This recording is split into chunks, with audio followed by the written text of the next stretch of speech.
विद्यार्थी मित्रांनो, आपण कामगार आयुक्तालयाचा जी सरळ सेवा भरती आलेली आहे, त्याच्याकरता पहिला ॲक्ट 1 महाराष्ट्र गव्हर्नमेंटचा, महाराष्ट्र माथाडी, हमाल व इतर श्रमजीवी कामगार नोकरीचे नियमन कल्याण अधिनियम बघत आहोत. हे आपलं तिसरं सेशन आहे. पहिले दोन्ही सेशन यूट्यूबवर उपलब्ध आहेत. तुम्ही प्लेलिस्टमध्ये बघून घेऊ शकता. ही बॅच आपण तयार करतोय. जर तुम्हाला सर्व विषय म्हणजे मराठी, इंग्रजी, जी.के., गणित बुद्धिमत्ता आणि कामगार कायदे सगळी बॅच असं घ्यायची असेल ती 999 रुपयामध्ये, आणि फक्त तुम्हाला हे कायदे हवे असतील तर तुम्ही या नंबरवर संपर्क करा. 9209645727 आणि ही बॅच तुम्हाला फक्त 499 मध्ये दिली जाईल. जवळपास 50 सेशन होतील असे यामध्ये. आजच्या सेशनमध्ये आपण MCQ ची 35 MCQ ची प्रॅक्टिस घेणार आहोत आणि हे MCQ या ॲक्टवर आधारित आहे. जे 2 सेशन झालेत आपले, तिसरं पण रेकॉर्डेड सेशन ॲपमध्ये उपलब्ध झालेले आहे. तर नक्की चेक करा आणि हे तिन्ही सेशन आपण फ्री ठेवतोय पहिल्या ॲपचे, हे लक्षात ठेवा. तर क्वेश्चन नंबर 1, असुरक्षित कामगार म्हणजेच अनप्रोटेक्टेड वर्कर ही संज्ञा कोणत्या कलमात दिलेली आहे? आपण हा अधिनियम बघतोय, त्याच्यामध्ये कलम बघतोय MCQ, कारण की 40 MCQ तुम्हाला येणार आणि टोटल मार्क्स आहे 80. त्याच्याकरता 5 ते 6 MCQ तुम्हाला या कायद्यातून येतील, कारण की असे 9 ते 10 कायदे तुम्हाला या एक्झाम करता सिलेबसमध्ये दिलेले आहेत, हे लक्षात ठेवा. तर ऑप्शन नंबर बी, असुरक्षित कामगार ही संज्ञा अधिनियमाच्या कलम 2 सबसेक्शन 11 मध्ये दिलेली आहे. तर तुम्हाला हे सेक्शन सबसेक्शन हे लक्षात ठेवायचे रिस्पेक्टिव्ह ॲक्टचे. महाराष्ट्र गव्हर्नमेंटचे 2 ॲक्ट हे महत्वाचे कामगारांचे, आणि सेंट्रल गव्हर्नमेंटचे पण आपण इतर कायदे या एक्झाम मध्ये बघणार आहोत, हे लक्षात ठेवा. क्वेश्चन नंबर 2, स्कीम म्हणजे या अधिनियमाअंतर्गत कोणाला अधिकार आहे स्कीम तयार करायचा? तर तो अधिकार राज्य शासनाला, या ॲक्ट अंतर्गत स्कीम तयार करण्याचा अधिकार राज्य शासनाकडे दिलेला आहे. MCQ नंबर 3, या अधिनियमाअंतर्गत मंडळ म्हणजे बोर्डची स्थापना कोणत्या कलमानुसार होते? तर कलम 6 नुसार बोर्डची स्थापना या ॲक्टमध्ये होते.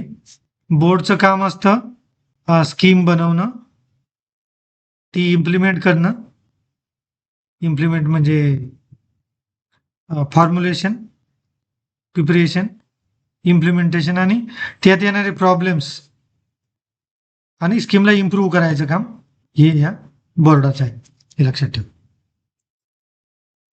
4 नंबर, माथाडी कामगार या संकल्पनेशी सर्वाधिक संबंधित कार्य कोणते? माथाडी कामगार काय करतो काम? तो बँक व्यवहार नाही करत, संगणक प्रोग्रामिंग नाही करत, तर तो माल चढवणे उतरणे म्हणजे कष्टाचं काम करतो. शारीरिक अवयवानी जे होणारं काम करतो तो, आणि वाहतूक करण्याची कामे, माल चढवणे उतरणे आणि वाहतूक करण्याचे काम माथाडी कामगार करतात. तर या ॲक्टचं नावच माथाडी कामगार, हमाल, इतर श्रमजीवी कामगार, त्यांच्या नोकरीचे अटी, शर्ती आणि वेलफेअर, त्यांच्या कल्याणाकरता जी स्कीम राज्य सरकार बनवतं त्या रिलेटेड हा ॲक्ट आहे. 5 नंबर मध्ये, अधिनियमाचा मुख्य उद्देश कोणता? अधिनियमाचा मुख्य उद्देश कामगारांच्या नोकरीचं नियमन आणि कल्याण, म्हणजे या ॲक्टच्या नावामध्येच या अधिनियमाचा उद्देश दिलेला आहे. क्वेश्चन नंबर 6, वेजेस म्हणजे वेतन. या संज्ञेत काय येतं? मूलभूत वेतन येते, भत्ते येतात आणि देय मोबदला पण येतो. भत्त्याला आपण इंग्लिशमध्ये अलाउन्सेस सुद्धा म्हणतो, हे पण येतात. तर क्वेश्चन नंबर 6चा आहे डी वरील सर्व.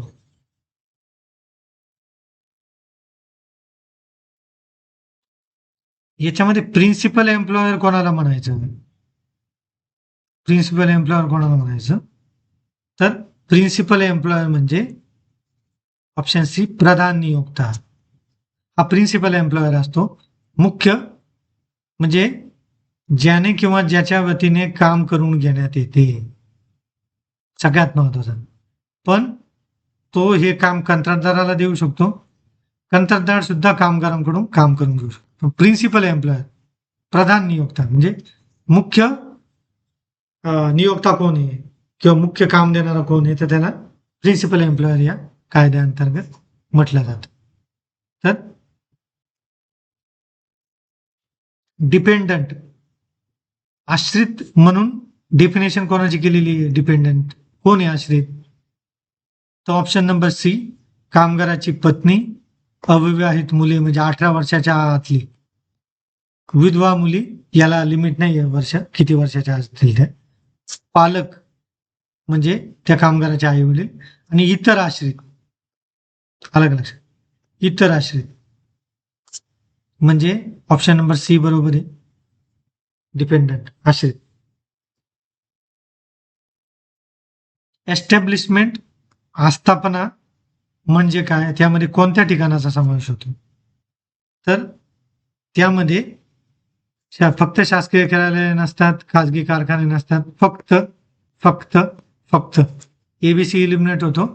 ऑप्शन नंबर डी कारोबार म्हणजे कारभार, व्यापार व्यवसाय, उद्योग किंवा सेवा देणारे किंवा सेवा करता चालवले जाणारे किंवा सहकार्याने चालवले जाणारे कोणतेही ठिकाण. म्हणजे किती ब्रॉड बेस्ड आहे एस्टॅब्लिशमेंटची व्याख्या तुम्ही बघू शकता.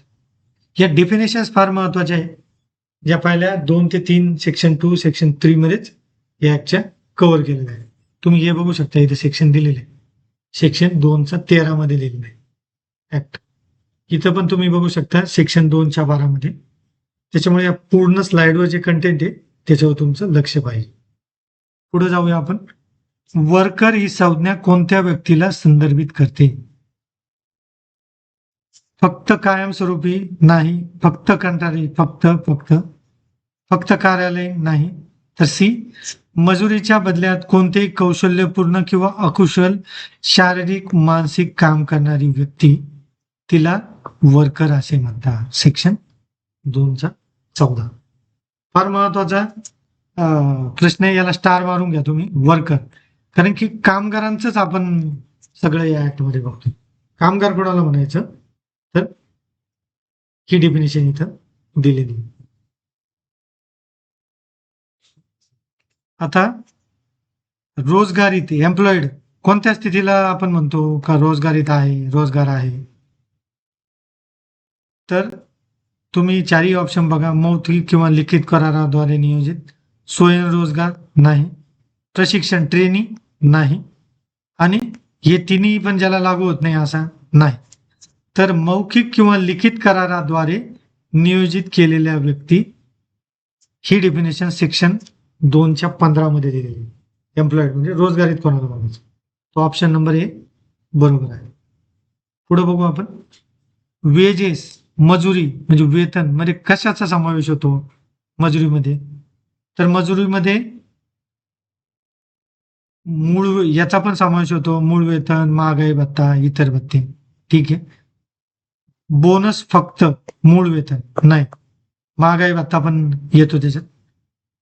मूळ वेतन ओव्हर टाइम नाही, ओव्हर टाइम हा वेगळा गणला जातो. तर मूळ वेतन, भत्ते, बोनस, ओव्हर टाइम आणि इतर देय रक्कम म्हणजे ए, सी आणि डी या तिन्हींचा निचोड कशात आला? ऑप्शन नंबर बी मध्ये. फक्त वेजेस मध्ये जे इन्शुरन्स किंवा सोशल सिक्युरिटी आपण म्हणतो, सोशल सिक्युरिटी म्हणजे कामगाराला अपघात झाला, त्याचा मृत्यू झाला किंवा त्याच्यानंतर देय रक्कम, त्याचा पीएफ प्रॉव्हिडंट फंड किंवा इतर ग्रॅच्युटी वगैरे जे आपण ऍक्टच्या ग्रॅच्युटी जे ऍक्टच्या आपण एक्सप्लेनेशन मध्ये बघितलं, तरी या 3 ते 4 गोष्टी वेजेस मध्ये येत नाही. या नंतर मिळतात त्याला हे बेनिफिट रिटायरमेंटच्या नंतर, किंवा जो संकट येतं त्यावेळेस अपघात होतो, त्याचा हातपाय मोडला जातो, किंवा निकामी होतो, किंवा पूर्ण निकामी होतो शरीर, किंवा मृत्यू होतो, त्यावेळेस insurance, social security, PF, gratuity हे लागू होतात. ते वेजेसचा पार्ट नाही. MCQ 13, वेजेस मध्ये कोणकोणत्या बाबी समाविष्ट होतात? आपण आत्ताच बघितलं या प्रश्नामध्ये 2चा 16 आणि 2चा 17. तर याच्यामध्ये आपण बघितलं मूळ वेतन, महागाई भत्ता, बोनस, ओव्हर टाइम आणि इतर भत्ते सुद्धा लागू होतात. तर कलम 2.16 आणि 2.17 या दोन्हीमध्ये पण वेजेस बद्दल सांगितलेलं आहे. आपण पुढे बघू. आता हा जो प्रश्न आहे हा 12 आणि 13 हा जरा मिक्सअप झालेला होता, त्याच्यामुळे आपण बघू एम्प्लॉई मध्ये कर्मचारी म्हणून कोणत्या व्यक्तीचा समावेश होत नाही. 13वा प्रश्न. या 13व्या प्रश्नाचं राईट उत्तर आहे कामगार. कामगारांना एक सर्टन लेवल पर्यंतच पेमेंट असतं आणि त्याच्यावरती ज्या व्यक्तींच्या पे स्केल असतं त्यांना कामगार म्हणू शकत नाही. तर हे लक्षात ठेवा. त्याच्यामुळे अप्रेंटिसला आपण कामगार म्हणतो, तात्पुरत्या हंगामी व्यक्तीला कामगार म्हणतो, स्थायी कर्मचाऱ्याला कामगार म्हणतो, पण मॅनेजर आणि हायर ग्रेड पे किंवा वेतन घेणारा व्यक्ती त्याला व्यवस्थापकीय म्हणजे मॅनेजर लेवलचा व्यक्ती त्याला आपण एम्प्लॉई म्हणू शकत नाही. त्याच्यामुळे ऑप्शन नंबर सी इथं बरोबर. याच्यामध्ये आपण प्रिन्सिपल एम्प्लॉयर मूळ नियोक्ता हे ऑलरेडी आपण हा प्रश्न बघितला की जो व्यक्ती स्वतः किंवा कोणत्याही इतर व्यक्तीमार्फत काम करून घेतो किंवा करून घेण्याची जबाबदारी स्वीकारतो त्याला प्रिन्सिपल एम्प्लॉयर असे म्हणतात. हा प्रश्न इथं फिरवून विचारलेला आहे, त्याच्यामुळं हा ऑप्शन नंबर सी इथं बरोबर आहे. MCQ 15 कडे जाऊ आपण. एस्टॅब्लिशमेंट आस्थापना म्हणजे नेमके काय? तर हे सर्व जिथे कामगार प्रत्यक्ष काम करतात ती एका मालकाची नोंदणीकृत संस्था किंवा व्यवसाय आहे. कामगाराची नोंद, वेतन, हजेरी ठेवणारी जागा म्हणजे ऑल ऑफ द अबव. फार कॉम्प्रिहेन्सिव्ह डेफिनेशन आहे, ही लक्षात ठेवा आणि फार महत्वाची ही डेफिनेशन. 16 नंबर मध्ये वर्कर म्हणजे काय, कोणाचा समावेश होतो वर्कर मध्ये? वर्कर मध्ये ऑप्शन नंबर ए माथाडी, हमाल, गाडीवाले, पॅकिंग कामगार, लोडिंग अनलोडिंग करणारे व्यक्ती आणि तत्सम काम करणारे व्यक्ती या सर्वांचा समावेश वर्कर मध्ये होतो. पण लिपिक, व्यवस्थापक, जे ऑफिसमध्ये काम करणारे अधिकारी त्यांचा समावेश वर्कर म्हणून होत नाही. सरकारी हे कामगार यांना सरकारी कर्मचाऱ्याचा दर्जा नसतो. परमनंट कायमस्वरूपी का नोकरी करणारी व्यक्ती केवळ नाही. ऑप्शन नंबर ए सगळ्यात टेक्निकली करेक्ट ऑप्शन तुम्हाला चूज करायचं. 17 मध्ये आपण बघू वेजेस मध्ये कोणत्या भत्त्यांचा समावेश होत नाही. तर मूळ वेतनाचा समावेश होतो वेजेस मध्ये, महागाई भत्त्याचा होतो, बोनसचा होतो, हे तिने आपण प्रिव्हियस क्वेश्चन मध्ये बघितले. पण HRA म्हणजे घरभाडे भत्ता, तर घरभाडे भत्त्याचा समावेश म्हणजे निवास क्वार्टर परवडणाऱ्या भाड्यात किंवा मोफत दिलेला HRA म्हणजे घरभाड्याचा समावेश हा वेतनात होत नाही. आणि कलम 2/21 नुसार हा नियम आहे, हे लक्षात ठेवा. क्वेश्चन नंबर 18 बोर्ड मंडळ म्हणजे कोणता प्राधिकृत निकाय, म्हणजे बोर्ड म्हणजे काय? ऑप्शन नंबर ए राज्य शासनानं नियुक्त केलेलं माथाडी मंडळ, जिल्हा कार्यालयातील नियंत्रक समिती, जिल्हाधिकाऱ्याचे काही संबंध नाही, कामगार संघटनांचं केंद्रीय मंडळ नाही, माथाडी इक्वल ऑफ कॉन्ट्रॅक्टर्स असून नाही. तर ऑप्शन नंबर ए राज्य शासनाने नियुक्त केलेले माथाडी मंडळ म्हणजेच बोर्ड होय. कलम 222. आता वेजेस, मजुरीमध्ये बोनसचा समावेश होतो का? वेजेसमध्ये मजुरीमध्ये बोनसचा समावेश होय, बोनसचा समावेश होतो. आपण आत्ताच बघितलं. हे चुकीचं आहे. कार्यक्षमता बोनस नाहीये, उत्पादनाशी संबंधित नाही. कोणताही बोनस असो त्याचा वेजेसमध्ये समावेश होतो. एस्टॅब्लिशमेंट, आस्थापना. आता आपले प्रश्न थोडे रिपीट होत आहे, पण खोलात चाललोय आपण प्रश्नांच्या. संदर्भ आहे. एस्टॅब्लिशमेंट आस्थापनाचा कशाची संदर्भ आहे?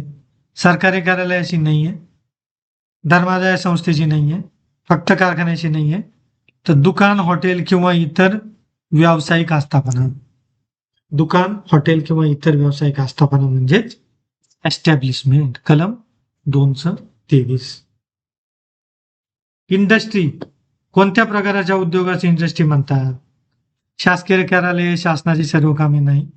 शेती, बागायती, पशुपालन संबंधित व्यवसाय नाही. खाणकाम, यस, खाणकाम, तेल क्षेत्र, गिरण्या, कारखाने, कार्यशाळा आणि इतर उत्पादनशील उद्योगाला काय म्हणतो? इंडस्ट्री म्हणजे व्यवसाय म्हणतो आपण. शैक्षणिक संस्था हा पण कॉलम चुकीचा आहे. तर तुम्ही इथं बघू शकता कलम 224 नुसार ही डेफिनेशन इंडस्ट्रीची आपण बघितली. MCQ 21 मध्ये इंडस्ट्रियल एस्टॅब्लिशमेंट. इंडस्ट्रियल एस्टॅब्लिशमेंट म्हणजे आपण काय म्हणतोय, कोणाचा समावेश होतो इंडस्ट्रियल एस्टॅब्लिशमेंट मध्ये? तर इंडस्ट्रियल एस्टॅब्लिशमेंट मध्ये औद्योगिक वस्तूंचे उत्पादन करणाऱ्या किंवा उत्पादनासाठी आवश्यक प्रक्रिया करणाऱ्या सर्व संस्थांचा समावेश होतो. केवळ व्यापारी मालाची खरेदी विक्री नाही, फक्त शेतीची बिलकुल नाही, फक्त सेवा बिलकुल नाही. ऑप्शन नंबर 1, औद्योगिक वस्तूंचे उत्पादन करणाऱ्या किंवा उत्पादनासाठी आवश्यक प्रक्रिया करणाऱ्या संस्थांचा समावेश इंडस्ट्रियल एस्टॅब्लिशमेंट म्हणजे औद्योगिक उत्पादनशील उपक्रम यामध्ये होतो. इंडस्ट्रियल अंडरटेकिंग, औद्योगिक उपक्रम म्हणजे काय? नफा मिळवण्याच्या वतीने चालू जाणारा कोणताही व्यवसाय. थोडं आपण स्टार मारू याला, पुढे बघू. मालाचे उत्पादन, निर्मिती, प्रक्रिया व बदल, वजावट, फोडतोड, वाहतूक व सेवा पुरवण्याचा व्यवसाय. याला 3 स्टार मारू. बरोबर वाटतंय. फक्त कच्च्या मालाचा साठा नाही, फक्त कार्यालयीन कामकाज नाही, तर मोस्ट कॉम्प्रिहेन्सिव्ह म्हणजे उत्पादन, निर्मिती, प्रक्रिया, दुरुस्ती, बदल, सजावट, तोडफोड, वाहतूक सेवा या सर्व पुरवण्याचा व्यवसाय, याला आपण काय म्हणतो? इंडस्ट्रियल म्हणजे अंडरटेकिंग, औद्योगिक उपक्रम. शेड्यूल एम्प्लॉयमेंट, निश्चित काम म्हणजे काय? या कोणत्या प्रकारच्या व्यवसायास, उद्योगास शेड्यूल एम्प्लॉयमेंट म्हणतात? तर सरकारने अधिसूचित केलेल्या यादीतील व्यवसाय व उद्योग. शेड्यूल. ऑप्शन नंबर ए बरोबर आहे. फार महत्वाचा, याला 3 स्टार मारून घ्या या प्रश्नाला, मोस्ट इम्पॉर्टंट. कामगारांच्या संख्येनुसार नाही, फक्त कायमस्वरूपी नाही, फक्त खाजगी नाही. Option number A correct. पुढे जाऊया. ट्रेड, व्यवसाय, धंदा म्हणजे कोणत्या प्रकारच्या व्यवसाय किंवा उद्योगास ट्रेड किंवा व्यवसाय किंवा धंदा म्हणतात? तर नफा मिळवण्याच्या हेतूने चालवला जाणारा व्यवसाय. ठीक आहे, हा योग्य वाटतोय बघा, स्टार मारून घ्या. शैक्षणिक संशोधन विषयक व्यवसाय धंदा. ओके. धार्मिक श्रद्धा विषय बिलकुल नाही, फक्त शासकीय कार्यालयातील, हा पण नाही. तर ह्या दोन्हीमध्ये आपल्याला सगळ्यात जास्त योग्य काय वाटते? कॉम्प्रिहेन्सिव्ह, पूर्ण काय वाटतंय आपल्याला? नफा मिळवण्याच्या हेतूने चालवला जाणारा व्यवसाय किंवा धंदा, याला आपण ट्रेड असं म्हणतो. पुढे जाऊ आपण. ट्रेड किंवा धंद्यामध्ये काय समाविष्ट केले जाते? काय काय आहे आधी? तर मालाची खरेदी, विक्री, साठवणूक, वाहतूक किंवा वितरण करणारे व्यवसाय, एकदम बरोबर. सेवा पुरवणारे, दुरुस्ती, देखभाल किंवा तांत्रिक सेवा देणारे, एकदम बरोबर. शेती, बागायती, पशुपालन किंवा मत्स्य व्यवसाय संबंधी व्यवसाय, ठीक आहे. सर्व प्रकारचे उद्योग व्यवसाय यांना वरील सर्व प्रकारचे, तर ए बरोबर आहे, बी पण बरोबर आहे आणि सी पण बरोबर आहे. तर ऑप्शन नंबर डी या सगळ्यांना आपण व्यवसाय या कॅटेगरीत टाकलेलं आहे. वेजेस आपण परत हा प्रश्न बघतोय. वेजेस मध्ये आपण बघितलं मूलभूत वेतन, भत्ते, बोनस, ओव्हरटाईम, इतर रोखीने देयकांना वेजेस किंवा वेतन किंवा मजुरी असे म्हणतात. पुढे जाऊ आपण. वेजेस मध्ये कोणत्या देयकांचा समावेश? Option number A. येस, हा प्रश्न रिपीट झालाय. पुढचा प्रश्न, वेलफेअर फंड म्हणजे कल्याण निधी कोणत्या प्रकारच्या व्यवहारातून हा निधी तयार होतो? कल्याण निधी याच्यात ऑप्शन नंबर ए माथाडी कामगार किंवा नोंदणीकृत नियोक्ता, नियोक्ता म्हणजे एम्प्लॉयर यांचे योगदान. ठीक आहे, हा योग्य वाटतोय जरा. केवळ शासन अनुदानातून नाही वेलफेअर फंड. माथाडी कामगाराकडून आकारला जाणारा दंड नाही, कोणताही दंड त्यांच्याकडून आकारला जात नाही. नोंदणी शुल्कातून उभारला जाणारा नाही. ऑप्शन नंबर ए माथाडी कामगार व नोंदणीकृत नियुक्त याचा पण कॉन्ट्रीब्युशन जातं, एम्प्लॉयरचं कॉन्ट्रीब्युशन जातं आणि त्याच्यातून वेलफेअर फंडाची निर्मिती होते आणि या फंडातून जेव्हा कामगारांवर संकट येतं, समस्या येत्या आणि त्याच्यातून त्यांना पैसे मिळतात आणि हे वेलफेअर फंडातले पैसे जेव्हा संकट समस्या दूर झाल्यावर पुन्हा जमा करावे लागतात. त्याच्यामुळे माथाडी कामगार व नोंदणीकृत एम्प्लॉयर यांच्या योगदानातून वेलफेअर फंड तयार होतो. Most important. वेलफेअर कमिशनर कल्याण आयुक्त म्हणजे कोण? राज्य शासनाकडून अधिसूचित केलेला कल्याण आयुक्त म्हणजेच वेलफेअर कमिशनर. हा पण मोस्ट इम्पॉर्टंट प्रश्न आहे. हे बी नाही होऊ शकत, कल्याण मंडळ नाही, काम लेखी अधिकारी बिलकुल नाही. या दोन्हीमध्ये तुमचं कन्फ्युजन होऊ शकतं, पण राज्य सरकारकडून नियुक्त केलेला कल्याणी आयुक्त. पुढचं वेलफेअर ऑफिसर. आता इथं पाठीमागं आपण काय बघितलं, वेलफेअर कमिशनर, इथं वेलफेअर ऑफिसर बघतो. तर वेलफेअर ऑफिसर म्हणजे माथाडी कामगारांच्या कल्याण योजनांची अंमलबजावणी करणारा अधिकारी, त्याला काय म्हणतात? Welfare officer. इथं कमिशनर काय आहे? राज्य सरकारकडून नियुक्त केलेलं आहे आणि इथं कोण आहे? हा आयुक्त किंवा हा ऑफिसर हा अंमलबजावणी करतो, हे लक्षात ठेवा. लेखापरीक्षण नाही, सर्वसाधारण प्रशासकीय अधिकारी नाही, नोंदणी ओळखपत्र करणारा नाही, तर कल्याणकारी योजनांचे वेलफेअर ऑफिसर. आणि हा वेलफेअर कमिशनर हा त्याच्यापेक्षा वेलफेअर ऑफिसरच्या वरचा हा राज्य सरकारकडून अधिसूचित केलेला कल्याण आयुक्त म्हणजे वेलफेअर कमिशनर. पुढे जाऊया आपण. वेलफेअर बोर्ड कल्याण मंडळ म्हणजे काय? कल्याण मंडळ म्हणजे राज्य सरकारकडून गठीत केलेले कल्याण सुविधा देणारे मंडळ. वेलफेअर बोर्ड कल्याण मंडळाच्या डिफिनेशन मध्ये सरळ सरळ दिले की राज्य सरकारकडून गठीत केलेल्या बोर्डाला जे कामगारांच्या कल्याणाबद्दल निर्णय घेते त्याला वेलफेअर बोर्ड असे म्हणतात. नोंदणीसाठी नाही, त्याचं काम आहे ते. वादांचे निवारण फक्त एक छोटंसं काम आहे नाही. पुढचा प्रश्न, वेलफेअर सेंटर कल्याण केंद्र म्हणजे काय? कल्याण सामायिक सहकारी संस्थेचे व्यवस्थापन, सहकारी संस्था नाही, शैक्षणिक विकासासाठी नाही, वादांचे निवारण नाही, माथाडी कामगारांच्या स्थानिक कल्याणासाठी स्थापन केलेले वैधानिक मंडळ. वैधानिक म्हणजे राज्य शासनाचा जो ऍक्ट आहे हा त्यांनी स्थापन केलेलं वेलफेअर सेंटर म्हणजे कल्याण केंद्र. पुढे जाऊ. फंड निधी मध्ये कसला समावेश होतो? फंड किंवा निधीमध्ये, फंड किंवा निधीमध्ये राज्य सरकारकडून देण्यात येणाऱ्या आर्थिक अनुदाने, ठीक आहे, माथाडी कामगाराकडून आकारण्यात येणाऱ्या वर्गणी, ठीक आहे, माथाडी काम मंडळाच्या मालमत्तेच्या उत्पादनातून निर्माण होणं, ठीक आहे, मालमत्ता आहे ती रेंटवर दिली आहे किंवा त्यातून जो रेव्हेन्यू जनरेट होतो, आणि वरील सर्व प्रकारच्या स्रोतांचा. Yes, option number D. राज्य सरकारचे अनुदान, कामगारांची वर्गणी प्लस माथाडी मंडळाच्या मालमत्तेचं उत्पन्न याचा सगळ्याचा समावेश कशात होतो? फंड वेलफेअर फंडमध्ये होतो, हे लक्षात ठेवा. निधी हा बहुविध स्रोतांमधून निर्माण होतो आणि तो कामगारांच्या कल्याणार्थच वापरण्यात येतो. वेलफेअर फंडमध्ये पैसे जमा करण्याचे योगदान देण्यास कोण बांधील आहे? कोण बांधील या फंडमध्ये, वेलफेअर फंडमध्ये पैसे जमा करण्यासाठी? कामगार संघटना नोंदणीसाठी नियोजक नाही.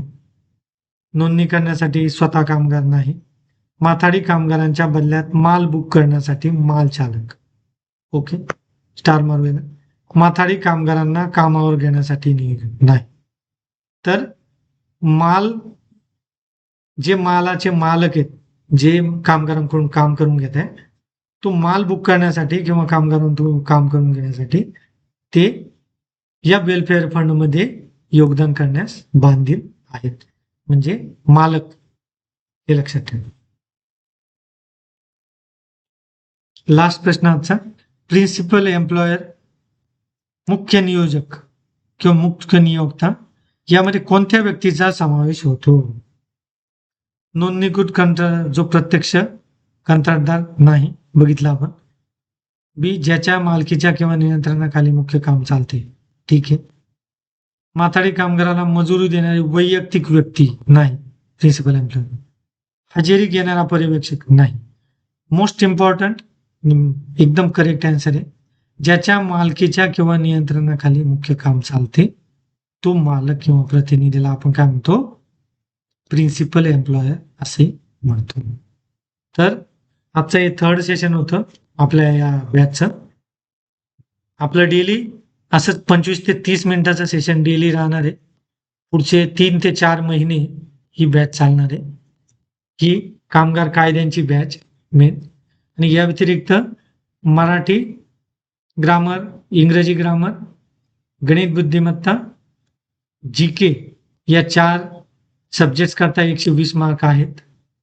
आणि या 120 मार्काकरता तुम्हाला 60 प्रश्न आहेत. तर या 60 प्रश्नांची पण तयारी, ती पण सेपरेट बॅच तुम्हाला उपलब्ध करून दिली आहे. अगस्ती अकॅडमीचा ॲप डाउनलोड करा आणि यूट्यूब चॅनल फॉलो करा.